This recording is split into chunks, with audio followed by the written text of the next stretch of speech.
Viewers welcome back in program जी। Doctor साहब अगले इशू तो पहला आप फेसबुक मैसेज लवांगे की कहना चाहते तुसीं? हाँ जी, खबर महमूद साहब कहते हैं डॉक्टर साहब Punjab is a Persian word, what was the name of this area prior to Muslim invasion? के पंजाब फारसी का शब्द है ਜਿਹੜਾ ਮੁਸਲਮਾਨਾਂ ਦੇ ਹਮਲਿਆਂ ਤੋਂ ਪਹਿਲਾਂ ਇਸ ਖਿੱਤੇ ਦਾ ਕੀ ਨਾਂ ਸੀ। ਜ਼ਾਹਰ ਹੈ ਪੰਜਾਬ ਪੰਜ ਆਬ ਫਾਰਸੀ ਚ ਪਾਣੀ ਨੂੰ ਕਹਿੰਦੇ ਨੇ, ਪੰਜ ਪਾਣੀਆਂ ਦੀ ਧਰਤੀ। ਉਸ ਤੋਂ ਪਹਿਲੇ ਨਾਂ ਜੇ ਅਸੀਂ ਇਹਨਾਂ ਦੇ ਮੂਲ ਸਰੋਤ ਵੱਲ ਦੇਖੀਏ ਤੇ ਫਿਰ ਸਪਤ ਸਿੰਧੂ ਕਰਕੇ ਵੀ ਉਸ ਦਾ ਨਾਂ ਆਉਂਦਾ ਹੈ, ਸਪਤ ਸਿੰਧੂ, ਕਿਉਂਕਿ 7 ਦਰਿਆਵਾਂ ਦੀ ਗੱਲ ਹੁੰਦੀ ਹੈ। ਔਰ 10ਵੇਂ ਪਾਤਸ਼ਾਹ ਦਾ ਜਿਹੜਾ ਇੱਕ ਰੈਫਰੈਂਸ ਉਹਨਾਂ ਦੇ ਪੀਰੀਅਡ 'ਚ ਹੋਏਗਾ, ਕਿਤੇ ਹੋਰ ਬਹੁਤਾ ਦੇਖਣ 'ਚ ਨਹੀਂ ਆਇਆ।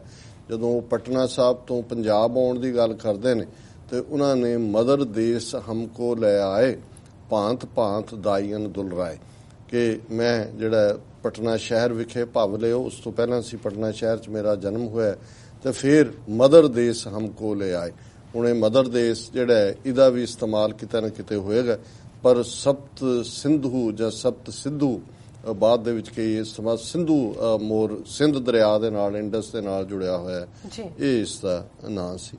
ਅਮਨਦੀਪ ਸਿੰਘ ਸਭ ਮਾਇਆ ਨੂੰ ਲੋਚਦੇ ਹੋਏ ਅਰਦਾਸ ਕਰਦੇ, ਮਾਪੇ ਮਰਨ ਤੇ ਜ਼ਮੀਨ ਜਾਇਦਾਦ ਸਾਂਭੀਏ, ਵਾਹ ਮਾਇਆ। ਬਿਲਕੁਲ ਠੀਕ ਹੈ ਕਿ ਵੀ, ਔਰ ਇਹ ਕਈ ਵਾਰ ਖਬਰਾਂ ਇੰਨੀਆਂ ਦਰਦਨਾਕ ਹੁੰਦੀਆਂ ਅਖਬਾਰ ਪਾਸੇ ਰੱਖਣ ਨੂੰ, ਤੁਸੀਂ ਇੰਟਰਨੈਟ ਤੇ ਹੀ ਭਾਵੇਂ ਦੇਖ ਰਹੇ ਹੁੰਦੇ ਹੋ ਕਿ ਕਿਵੇਂ ਕਈ ਮਰਿਆਂ ਦਾ ਅੰਗੂਠਾ ਲਵਾ ਕੇ ਜਿਹੜਾ ਉਹ ਦੂਜਿਆਂ ਦੀ ਭਰਾਵਾਂ ਭੈਣਾਂ ਦੀ ਜਾਇਦਾਦ ਹੜੱਪੀ ਹੁੰਦੀ ਹੈ। ਕਈ ਹਾਲਤਾਂ 'ਚ ਮਰਨ ਤੇ ਉਹਨਾਂ ਨੂੰ ਮਜਬੂਰ ਕੀਤਾ ਜਾਂਦਾ ਹੈ, ਕਿਉਂਕਿ ਡਿਵੀਜ਼ਨ ਤਾਂ ਜਿਹੜੀ ਖਾਨਦਾਨੀ ਜ਼ਮੀਨ ਚੱਲ ਰਹੀ ਹੁੰਦੀ ਹੈ, ਉਹ ਤਾਂ ਜੇ 4 ਬੱਚੇ ਨੇ ਤੇ ਉਹ 5 ਹਿੱਸਿਆਂ 'ਚ ਜਾਂਦੇ ਕਿ ਉਹਨਾਂ ਦਾ ਆਪਣਾ ਹਿੱਸਾ ਹੁੰਦਾ ਤੇ ਉਹ ਆਪਣਾ ਹਿੱਸਾ ਉਹਨਾਂ ਨੇ ਜਿਸ ਬੱਚੀ ਦੇ ਕੋਲ ਹੁੰਦੇ ਨੇ ਉਹਨੂੰ ਮਿਲਣਾ ਹੁੰਦਾ, ਉਹ ਵੀ ਸੇਵਾ ਕਰ ਰਿਹਾ ਹੁੰਦਾ ਤੇ ਦੂਸਰਿਆਂ ਨੂੰ ਹੁੰਦਾ ਵੀ ਉਹ ਵੀ ਕਿਵੇਂ ਖਾ ਲਈਏ। ਸੋ ਕੁੱਲ ਮਿਲਾ ਕੇ ਜੇ ਅਸੀਂ ਇਸ ਕਹਾਣੀ ਨੂੰ ਦੇਖੀਏ, ਇਹਨਾਂ ਨੇ ਬਿਲਕੁਲ ਠੀਕ ਕਿਹਾ ਕਿ ਵਾਹ ਮਾਇਆ, ਇਹ ਸਾਰੇ ਇਸ ਖੇਡ ਦੇ ਵਿੱਚ। ਵੀਰ ਅਮਰਜੀਤ ਸਿੰਘ ਅੱਜ ਲਿਖਦੇ ਨੇ, ਵਾਹਿਗੁਰੂ ਜੀ ਕਾ ਖਾਲਸਾ ਵਾਹਿਗੁਰੂ ਜੀ ਕੀ ਫਤਿਹ। Blood of our martyrs is crying out loud, learn from the past. Shaheed Sardar Jaswant Singh Khalda shows tyrant government is afraid of educated citizens.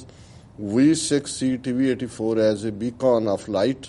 Our lives begin to end the day we become silent about things that matter. Injustice anywhere is a threat to justice everywhere. Martin Luther King. ਬਿਲਕੁਲ ਠੀਕ ਫਰਮਾਇਆ ਵੀਰ ਅਮਰਜੀਤ ਸਿੰਘ ਜੀ ਨੇ ਕਿ ਵੀ ਸਾਡੇ ਸਾਹਮਣੇ ਸ਼ਹੀਦ ਜਸਵੰਤ ਸਿੰਘ ਖਾਲੜਾ ਨੇ ਦੱਸਿਆ ਸੀ ਕਿ ਕਿਵੇਂ ਤੁਸੀਂ ਭਾਵੇਂ ਕਾਨੂੰਨ ਦੇ ਦਾਇਰੇ 'ਚ ਰਹਿੰਦੇ ਆ, ਕੋਈ ਕੰਮ ਕਰਦੇ ਹੋ, ਪੜ੍ਹਿਆ ਲਿਖਿਆਂ ਦਾ ਵੱਡਾ ਉਹ ਖਤਰਾ ਮੰਨਦਾ ਦੁਸ਼ਮਣ, ਔਰ ਇਹ ਸਾਡੇ ਸ਼ਹੀਦਾਂ ਦਾ ਖੂਨ ਸਾਨੂੰ ਪੁਕਾਰ ਕੇ ਕਹਿ ਰਿਹਾ ਵੀ ਅਸੀਂ ਆਪਣੇ ਹੱਕਾਂ ਲਈ ਖਲੋਈਏ। ਜਿਵੇਂ ਕਿ ਮਾਰਟਨ ਲੂਥਰ ਕਿੰਗ ਨੇ ਵੀ ਕਿਹਾ ਕਿ ਕਿਤੇ ਵੀ ਜਿਹੜੀ ਬੇਇਨਸਾਫੀ ਹੈ ਉਹ ਇਨਸਾਫ ਨੂੰ ਹਰ ਥਾਂ ਇਹ ਇੱਕ ਚੈਲੰਜ ਵਾਂਗ ਹੈ, ਔਰ ਉਹਨਾਂ ਨੇ TV84 ਦੀ ਤਾਰੀਫ ਕੀਤੀ ਹੈ। ਸਾਡੇ ਹਮਦਰਦ ਨੇ, ਹਮਾਇਤੀ ਨੇ ਔਰ ਪਿਆਰ ਕਰਦੇ ਨੇ। ਅਸੀਂ ਵੀ ਇਹੋ ਜਿਹੇ ਵੀਰਾਂ ਭੈਣਾਂ ਦੇ ਜਿਹੜਾ ਸਪੋਰਟ ਹੈ ਔਰ ਦਿਲੀ ਪਿਆਰ ਹੈ, ਉਸ ਦੀ ਸਦਕਾ ਹੀ ਸਾਡੀ ਐਨਰਜੀ ਵੀ ਹੈ, ਔਰ ਸਾਨੂੰ ਉਹ ਸਾਨੂੰ ਤੁਰਨ ਲਈ ਜਿਹੜੀ ਹੈ ਹਿੰਮਤ ਵੀ ਦੇ ਰਹੀ ਹੈ। ਐਮ ਸ਼ਾਹਿਦ ਅਲੀ ਲਿਖਦੇ ਨੇ, ਇੰਡੀਅਨ ਸਰਕਾਰ ਨੂੰ ਪੰਜਾਬ ਚਾਹੀਦਾ ਵਾ ਪੰਜਾਬੀ ਨਹੀਂ, ਕਸ਼ਮੀਰ ਚਾਹੀਦਾ, ਕਸ਼ਮੀਰੀ ਨਹੀਂ। ਬਿਲਕੁਲ ਠੀਕ ਹੈ, ਪੰਜਾਬ 'ਚੋਂ ਲਿਆ ਕੇ ਬਿਹਾਰੀ ਵਸਾਣਗੇ, ਵਸਾ ਰਹੇ ਨੇ ਯੂਪੀ ਬਿਹਾਰ, ਔਰ ਕਸ਼ਮੀਰ 'ਚ ਵੀ ਜਿਹੜੀ ਇਹਨਾਂ ਦੀ ਬੀਜੇਪੀ ਦੇ ਏਜੰਡੇ 'ਚ ਧਾਰਾ 370 ਖਤਮ ਕਰਨ ਦਾ ਮਤਲਬ ਇਹ ਹੈ ਵੀ ਉੱਥੇ ਲਿਆ ਕੇ ਯੂਪੀ ਬਿਹਾਰ ਦੇ ਬਈਏ ਲਿਆਣਗੇ। ਪਿਆਰਾ ਮਹਿਰ ਹੈਲੋ ਕਹਿੰਦੇ ਨੇ, ਵਸੀਮ ਚੀਮਾ ਵੈਰੀ ਗੁੱਡ, ਰਿੰਕੂ ਚਾਲ ਵਾਹਿਗੁਰੂ, ਸੁਰਜੀਤ ਸਿੰਘ ਮਾਨੂਕੇ ਉਹਨਾਂ ਨੇ ਬੜਾ ਖੂਬਸੂਰਤ ਫੁੱਲਾਂ ਦਾ ਗੁਲਦਸਤਾ ਉੱਤੇ ਬਟਰਫਲਾਈ ਤਿਤਲੀ ਹੈ, ਮੇਰਾ ਖਿਆਲ ਹੈ ਬਜ਼ੁਰਗਾਂ ਦੇ ਨਾਂ ਹੀ ਹੈ ਜਿਨ੍ਹਾਂ ਨੂੰ ਅਸੀਂ ਇਹ ਪ੍ਰੋਗਰਾਮ ਸਮਰਪਿਤ ਕੀਤਾ ਹੈ। ਹਰਪਾਲ ਸੋਲ ਵਾਹਿਗੁਰੂ ਜੀ ਕਹਿੰਦੇ ਨੇ, ਰਘਵੀਰ ਸਿੰਘ ਵਾਹਿਗੁਰੂ ਜੀ ਕਾ ਖਾਲਸਾ ਵਾਹਿਗੁਰੂ ਜੀ ਕੀ ਫਤਿਹ, ਜਸਵਿੰਦਰ ਸਿੰਘ ਵਾਹਿਗੁਰੂ ਜੀ ਕਾ ਖਾਲਸਾ ਵਾਹਿਗੁਰੂ ਜੀ ਕੀ ਫਤਿਹ। Gurpreet Singh well said doctor ਸਾਹਿਬ ਲਵ ਯੂ, ਬਹੁਤ ਸ਼ੁਕਰੀਆ ਵੀਰ ਗੁਰਪ੍ਰੀਤ ਸਿੰਘ ਜੀ। ਕਮਲਜੀਤ ਸਿੰਘ ਮਾਨ ਫਤਿਹ ਅਰਜ਼ ਕਰਦੇ ਨੇ, ਅਮਰਜੀਤ ਸਿੰਘ ਨਾਨਕ ਨਾਮ ਚੜ੍ਹਦੀ ਕਲਾ ਤੇਰੇ ਭਾਣੇ ਸਰਬੱਤ ਦਾ ਭਲਾ, ਜਾਨੋ ਨਾਈਸ। ਭੁਪਿੰਦਰ ਸਿੰਘ ਜ਼ਿੰਦਾਬਾਦ ਕਹਿੰਦੇ ਨੇ, ਪਰ ਮੈਂ ਐਕਸਪੈਕਟ ਕਰਦਾ ਸੀ ਕਿ ਜਿਹੜੇ ਇਸ ਇਸ਼ੂ ਦੇ ਉੱਤੇ ਖਾਸ ਤੌਰ ਤੇ ਬਜ਼ੁਰਗਾਂ ਦੇ ਨਾਲ ਸਾਡਾ ਕੀ ਸਲੂਕ ਹੈ ਜਾਂ ਕੀ ਹੋਣਾ ਚਾਹੀਦਾ, ਇਸ ਬਾਰੇ ਕੁਛ ਨਾ ਕੁਛ ਆਏਗਾ, ਪਰ ਸ਼ਾਇਦ ਬਹੁਤਿਆਂ ਨੂੰ ਵਕਤ ਨਹੀਂ ਮਿਲਿਆ ਲਿਖਣ ਦਾ। ਬਲਹਾਰ ਸਿੰਘ ਕੰਗ ਔਰ ਕਸ਼ਮੀਰ ਵਿਰਕ ਇਹ ਵੀ ਫਤਿਹ ਅਰਜ਼ ਕਰਦੇ ਨੇ। ਮੈਂ ਬੇਸ਼ੱਕ 2 ਇਸ਼ੂ ਲਾਈਨ ਅਪ ਕੀਤੇ ਸੀ ਇਸ ਸੈਗਮੈਂਟ ਦੇ ਲਈ, ਪਰ ਮੈਂ ਘੜੀ ਵੱਲ ਦੇਖ ਰਿਹਾ।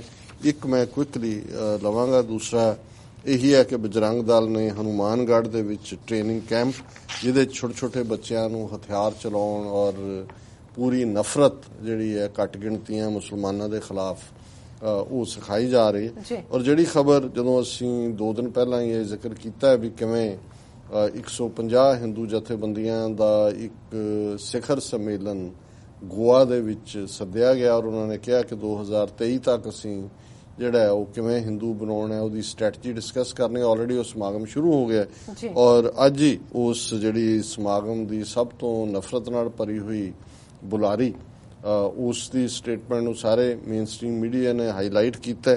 ਇਹ ਸਾਧਵੀ ਸਰਸਵਤੀ ਹੈ ਔਰ ਉਹਦੀ ਸਟੇਟਮੈਂਟ ਟ੍ਰਿਬਿਊਨ ਦੀ ਨਿਊਜ਼ ਹੈ, hang those who eat beef Sadhvi Saraswati. Hang ਕਰ ਦਿਓ। ਹਾਲਾਂ ਉਹਦੀ ਲੰਬੀ ਚੌੜੀ ਨਿਊਜ਼ ਸੀ ਕਿ ਵੀ ਇਹ ਜਿਹੜਾ ਸਾਧਵੀ ਇਹ ਕਹਿੰਦੀ ਹੈ ਕਿ ਵੀ ਇਹ ਜਿਹੜਾ ਪਾਰਟੀਸ਼ਨ ਹੈ ਮਜ਼ਹਬ ਦੀ ਬੁਨਿਆਦ ਤੇ ਹੋਈ ਸੀ ਔਰ ਇੱਥੇ ਜਿੰਨੇ ਗੈਰ ਹਿੰਦੂ ਨੇ ਮਤਲਬ ਮੁਸਲਮਾਨਾਂ ਤੋਂ ਹੈ ਔਰ ਉਹਨਾਂ ਨੂੰ ਸਾਰਿਆਂ ਨੂੰ ਪਾਕਿਸਤਾਨ ਭੇਜ ਦਿਓ ਔਰ ਜੇ ਨਹੀਂ ਭੇਜਣਾ ਫਿਰ ਸਾਨੂੰ ਤਲਵਾਰ ਚੁੱਕਣੀ ਪਏਗੀ। ਅਸੀਂ ਜਿਹੜਾ ਹਿੰਦੂ ਧਰਮ ਦੇ ਲਈ ਜਿਹੜਾ ਉਹ ਕੁਝ ਵੀ ਕਰਨ ਨੂੰ ਤਿਆਰ ਹੈ ਔਰ ਇਹ ਜਿਹੜਾ ਬੀਫ ਖਾਣ ਵਾਲੇ ਨੇ ਇਹ ਇਵੇਂ ਹੀ ਹੈ। It is a status symbol to eat the meat of one's own mother should be hanged in public. ਇਹ ਸਾਡੀ ਮਾਂ ਹੈ ਤੇ ਇਹਦਾ ਮੀਟ ਖਾਣ ਦਾ ਮਤਲਬ ਹੈ ਕਿ ਕੋਈ ਮਾਂ ਦਾ ਸਾਡੀ ਨੂੰ ਖਾ ਰਿਹਾ, ਉਹਨਾਂ ਨੂੰ ਹੈਂਗ ਕਰ ਦਿਓ ਔਰ ਇਹ ਜਿਹੜੀ ਸਾਡੀ ਡਿਊਟੀ ਹੈ ਗौ ਮਾਤਾ ਦੀ ਵੱਲ। ਔਰ ਫਿਰ ਉਹਨੇ ਕਿਹਾ if you do not stock arms we will be destroyed in future. ਉਹਨੇ she also exhorted the Hindus to keep arms at their homes to protect, ਕਿ ਤੁਸੀਂ ਘਰਾਂ ਦੇ ਵਿੱਚ ਹਥਿਆਰ ਰੱਖੋ। ਔਰ ਉਹਨੇ ਕਿਹਾ ਕਿ ਵੀ ਇਹ ਜਿਹੜਾ ਅਸੀਂ ਭਾਰਤ ਮਾਤਾ ਗਊ ਮਾਤਾ ਇਸ ਦੇ ਬਚਾਅ ਦੇ ਲਈ ਹਥਿਆਰ ਚੁੱਕੀਏ ਔਰ ਇਹ ਜਿਹੜੀ ਸਾਧਵੀ ਹੈ ਇਹ ਚੰਗੀ ਇਹ ਸਰਸਵਤੀ ਹੈ। ਇਸ ਕਿਸਮ ਦਾ ਪ੍ਰਚਾਰ ਜਿਹੜਾ ਹੈ ਉਹ ਕਿੱਧਰ ਨੂੰ ਜਾ ਰਿਹਾ ਇਸ ਬਾਰੇ ਭੁਲੇਖਾ ਨਹੀਂ ਹੋਣਾ ਚਾਹੀਦਾ। ਜੀ ਡਾਕਟਰ ਸਾਹਿਬ ਹੁਣ ਅਸੀਂ ਚਾਹਾਂਗੇ ਤੁਸੀਂ ਸਾਡੇ ਦਰਸ਼ਕਾਂ ਨੂੰ ਦੱਸ ਦਿਓ ਅੱਜ ਦਾ ਵਿਚਾਰ।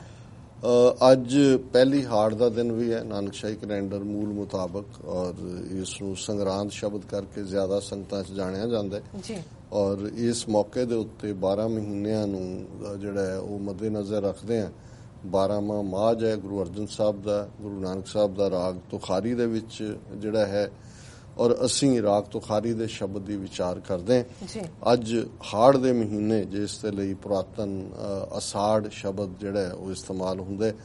ਅਸਾੜ ਭਲਾ ਸੂਰਜ ਗਗਨ ਤਪੈ, ਧਰਤੀ ਦੂਖ ਸਹਿ ਸੋਖੈ, ਅਗਨ ਪਖੈ। ਕਿ ਅਸਾੜ ਜਿਹੜਾ ਹਾੜ ਦੇ ਮਹੀਨੇ ਦੇ ਵਿੱਚ ਜਿਹੜਾ ਸੂਰਜ ਹੈ ਉਹ ਗਗਨ ਆਕਾਸ਼ ਦੇ ਵਿੱਚ ਤਪਦਾ ਹੈ, ਉਸ ਦੇ ਵਿੱਚ ਅੱਗ ਵਰਸਦੀ ਹੈ।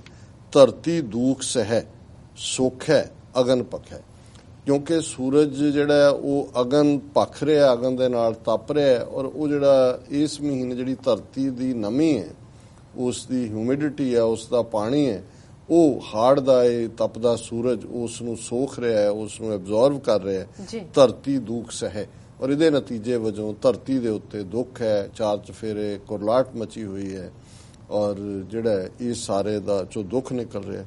ਅਗਨ ਰਸ ਸੋਖੈ ਮਰੀਐ ਧੋਖੈ, ਭੀ ਸੋ ਕਿਰਤ ਨ ਹਾਰੈ, ਰਥ ਫਿਰੈ ਛਾਇਆ ਧਨ ਤਾਂਕੈ, ਟੀਡ ਲਵੈ ਮੰਝ ਬਾਰੈ।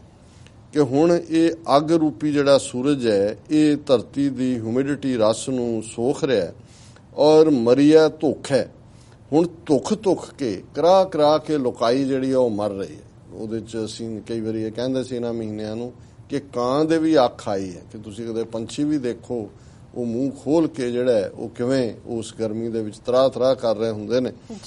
ਪੀਸੋ ਕਿਰਤ ਨਾ ਹਾਰੇ, ਪਰ ਜਿਹੜਾ ਸੂਰਜ ਹੈ ਜੋ ਆਪਣਾ ਕੰਮ ਕਰ ਰਿਹਾ ਉਹਨੂੰ ਕਰੀ ਜਾ ਰਿਹਾ, ਉਹ ਪਿੱਛੇ ਨਹੀਂ ਹਟਦਾ। ਰੱਥ ਫਿਰੈ ਛਾਇਆ ਧਨ ਤੱਕ ਹੈ ਕਿ ਸੂਰਜ ਦਾ ਰੱਥ ਘੁੰਮ ਰਿਹਾ, ਕਿਉਂਕਿ 12 ਮਹੀਨੇ ਇਵੇਂ ਹੀ ਬਣਨਗੇ ਕਿ ਸੂਰਜ ਘੁੰਮਦਾ ਹੈ, ਜਿਵੇਂ ਰੱਥ ਘੁੰਮਦਾ ਹੈ ਸੂਰਜ ਦਾ ਰੱਥ ਘੁੰਮ ਰਿਹਾ। ਰੱਥ ਫਿਰੈ ਛਾਇਆ ਧਨ ਤੱਕ ਹੈ, ਧਨ ਇਸਤਰੀ ਨੂੰ ਕਹਿੰਦੇ ਨੇ ਕਿ ਇਸਤਰੀ ਜਿਹੜੀ ਹੈ ਉਹ ਛਾਂ ਲੱਭ ਰਹੀ ਹੈ ਔਰ ਇਹ ਜੀਵ ਰੂਪੀ ਇਸਤਰੀ ਦੀ ਗੱਲ ਹੈ ਕਿ ਚਾਰ ਚਫੇਰੇ ਵਿਕਾਰਾਂ ਦੀ ਅੱਗ ਹੈ ਸੰਸਾਰ ਦੇ ਵਿੱਚ। ਮਾਨੋ ਵਿਕਾਰਾਂ ਨੇ ਚਾਰ ਚਫੇਰੇ ਤੁਖਾਇਆ ਹੋਇਆ, ਕਰਾਇਆ ਹੋਇਆ ਔਰ ਜਿਹੜੀ ਜੀਵ ਇਸਤਰੀ ਇਹਨਾਂ ਵਿਕਾਰਾਂ ਦੀ ਅੱਗ ਵਿੱਚ ਸੜਦੀ ਹੋਈ ਉਹ ਛਾਂ ਲੱਭਦੀ ਹੈ, ਉਹ ਇਹਨਾਂ ਚੋਂ ਨਿਕਲਣਾ ਚਾਹੁੰਦੀ ਹੈ, ਉਹ ਸੁੱਖ ਲੱਭਦੀ ਹੈ, ਛਾਇਆ ਧਨ ਤਾਕੇ ਇਸ ਗਰਮੀ ਦੇ ਵਿੱਚ ਟੀਂਡ ਲਵੇ ਮੰਝ ਬਾਰੇ। ਟੀਂਡ ਕਹਿੰਦੇ ਨੇ ਬੀਂਡੇ ਨੂੰ। ਹੁਣ ਬੀਂਡਾ ਜਿਹੜਾ ਹੈ ਇਸ ਗਰਮੀ ਦੇ ਵਿੱਚ ਟੀ ਟੀ ਕਰਦਾ ਹੁੰਦਾ ਹੈ, ਬਾਹਰ ਜਿੱਥੇ ਖੁੱਲੀ ਜੂਹ ਹੈ ਕਿ ਵੀ ਇਸ ਗਰਮੀ 'ਚ ਸੂਰਜ ਤਪਿਆ ਹੈ, ਬੀਂਡਾ ਜਿਹੜਾ ਹੈ ਟੀ ਟੀ ਕਰ ਰਿਹਾ ਹੈ, ਔਰ ਔਰਤ ਜਿਹੜੀ ਉਸ ਛਾਂ ਨੂੰ ਲੱਭ ਰਹੀ ਹੈ ਕਿ ਇਸ ਗਰਮੀ ਤੋਂ ਕਿਵੇਂ ਬਚਿਆ ਜਾਏ। ਜੀਵ ਇਸਤਰੀ ਰੂਪ ਹੁਣ ਅਧਿਆਤਮ ਦਾ ਪੂਰਾ ਇਸ 'ਚ ਮੈਸੇਜ ਹੈ। ਅਵਗਣ ਬਾਂਧ ਚਲੀ ਦੁੱਖ ਆਗੇ, ਕਿ ਹੁਣ ਇਹ ਜੀਵ ਇਸਤਰੀ ਔਗਣਾ ਦੀ ਪੰਡ ਸਿਰ ਦੇ ਉੱਤੇ ਬੰਨ ਕੇ ਤੁਰਦੀ ਹੈ।